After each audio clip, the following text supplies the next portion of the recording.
รถขบวนนี้ไปโล2 โลแล้วคิดว่าเด็กจะตามทันไปป่วนไหมมันไปป่วนตามทันไปป่วนไม่ได้แล้วการบีบแตรป่วนเนี่ยมันจะบีบแตรป่วนที่ขบวนเสด็จได้ยังไงมันก็เป็นไปไม่ได้นอกจากบีบแตรกับให้กับตำรวจที่รักษาความปลอดภัยหรือบีบแตรที่ตำรวจเนี่ยดูคอยกันขบวนรถผมก็มีลูกสาวแต่ผมก็รักชาติศาสนาและพระมหากษัตริย์ยิ่งชีพวันนี้ผมจึงมายื่นคัดค้านการปล่อยตัวชั่วคราวตามที่คุณพ่อของคุณตะวันและคณะยื่นเพื่อให้ศาลโปรดพิจารณาวินิจฉัย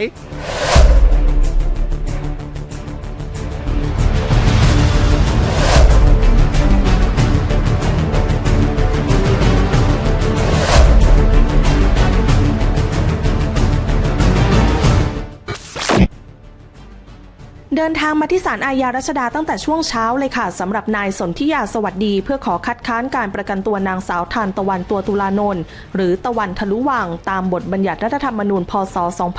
2560ภายหลังจากที่เมื่อวานนี้นายสมหมายตัวตุลานนท์ซึ่งเป็นพ่อของตะวันได้เดินทางมายื่นขอประกันตัวลูกสาวและแฟรงค์ผู้ต้องหาคดีมาตรา 116 จากกรณีขับรถป่วนขบวนเสด็จซึ่งศาลจะมีคำวินิจฉัยในวันนี้นายสนธิยาเปิดเผยว่าก่อนหน้านี้เคยร้องทุกข์กล่าวโทษกับเจ้าหน้าที่ตำรวจนครบาลเพื่อขอให้พิจารณาวินิจฉัยการกระทำของตะวันและพวกเมื่อวันที่ 5 และ 12 กุมภาพันธ์ที่ผ่านมากรณีขวางขบวนเสด็จและกรณีที่ตะวันไปทำโพลเรื่องขบวนเสด็จที่สถานีรถไฟฟ้าสยามวันนี้จึงนำข้อเรียกร้องดังกล่าวมายื่นให้ศาลอาญาพิจารณาอีกครั้งนอกจากนี้ยังมองว่าพฤติกรรมของตะวันและพวกเป็นการกระทำผิดกฎหมายอาญาเกี่ยวกับความมั่นคงของรัฐตามบทบัญญัติรัฐธรรมนูญมาตรา 50 ระบุว่าหน้าที่ของปวงชนชาวไทยคือพิทักษ์รักษาไว้เพื่อชาติศาสนาและพระมหากษัตริย์หากผู้ใดแทรกแซงสามารถร้องทุกข์กล่าวโทษได้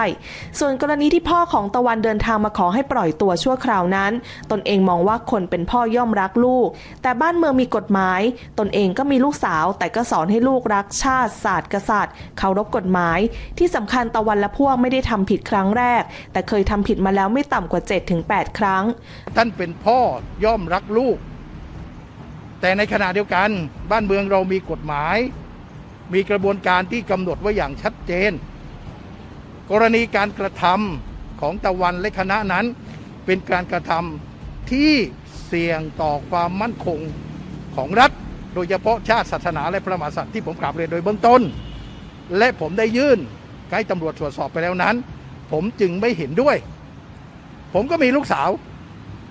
แต่ผมก็รักชาติศาสนาและพระมหากษัตริย์ยิ่งชีพวันนี้ผมจึงมายื่นคัดค้านการปล่อยตัวชั่วคราวตามที่คุณพ่อของคุณตะวันและคณะยื่นเพื่อให้ศาลโปรดพิจารณาวินิจฉัยโดยใช้สิทธิ์2ประการที่ผมกล่าวถึงก็คือสิทธิ์ของผู้ที่ผมร้องและดำเนินคดีกับสิทธิตามบทบัญญัติรัฐธรรมนูญต่อมาช่วงสายพ่อของตะวันสายน้ำและแบมเดินทางมาที่ศาลอาญาเช่นกันเพื่อรอลุ้นผลการประกันตัวของตะวันและแฟรงค์โดยพ่อของตะวันได้นำใบรับรองแพทย์จากโรงพยาบาลธรรมศาสตร์เฉลิมพระเกียรติและโรงพยาบาลราชทัณฑ์มายื่นเพิ่มเติมตามที่ศาลร้องขอส่วนการที่นายสนธิยามายื่นค้านการประกันตัวนั้นก็เป็นสิทธิ์ของเขาสุดท้ายแล้วต้องให้ศาลพิจารณาเมื่อวานนี้ศาลขอเอกสารเพิ่มเติมโดยที่เป็น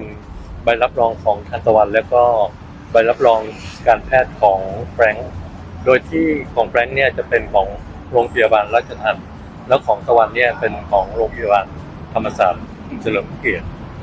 เมื่อเช้าผมไปที่โรงพยาบาลคือเมื่อวานนี้ไปที่โรงพยาบาลธรรมศาสตร์เฉลิมพระเกียรติพอดีหมอที่รักษาทางตะวันเนี่ยเขาเป็นวันหยุดของเขาแล้วก็เขาให้มารับเนี่ยประมาณ 8 โมงกว่า 9 โมงผมไปถึงธรรมศาสตร์ประมาณ 8 โมงเช้าแต่ก็จะได้รับคือได้รับเอกสารแล้วก็รีบวิ่งมานี่ฮะเพิ่งได้รับเอกสารแล้วก็ทำการยื่นเอกสารที่ทางศาลท่านขอนะครับตามนี้โดยยื่นไปแล้วนะครับก็ครับไม่ใช่แพทย์ของน้องเพราะคุณหมอว่าไงบ้างครับมันเป็นเอกสารทางการแพทย์นะครับผมก็ไม่ได้คุยกับคุณหมอเลยได้รับแล้วก็รีบมานะครับแล้วก็จะขอความเมตตาจากศาล ให้ศาลท่านพิจารณาคิดว่าคงไม่มีอะไรที่จะพูดนะรอศาลก่อนนะครับ ครับก็ แล้วคุณสนธิยาเขามายื่นคัดค้านตรงนี้คุณพ่อ มันเป็นสิทธิ์ของเขานะฮะใครจะยื่นประกันหรือจะยื่นคัดค้านมันก็เป็นสิทธิ์แต่มันก็เป็นให้ศาลพิจารณาว่าอะไรที่ควรหรือไม่ควร แล้วก็ขอความเมตตากรุณาจากศาลแค่นั้นเอง ครับก็ในวันนี้ผมแล้วก็เพื่อนๆก็เดินทางมาเพื่อให้กำลังใจพ่อแล้วก็รอฟังผลประกันของเพื่อนก็หวังว่าศาลจะให้ความยุติธรรมกับเพื่อนคืนสิทธิในการประกันตัวครับ แล้วก็จะฝากทุกคนติดตามน่าจะเป็นช่วงประมาณระยะเวลาประมาณสักบ่ายโมงครึ่งเนาะบ่ายโมงครึ่งศาลก็จะอ่านคำสั่งว่าจะให้ประกันหรือไม่ให้ประกัน ก็ฝากติดตามกันต่อด้วยนะครับ ขอบคุณมากครับ ขอบคุณมากครับ มาร่วมสนับสนุนท็อปนิวส์นำเสนอความจริงได้แล้ววันนี้ เพียงกดปุ่ม Super Thanks แล้วเลือกจำนวนเงินตามที่ต้องการได้เลยครับ ขอบคุณครับ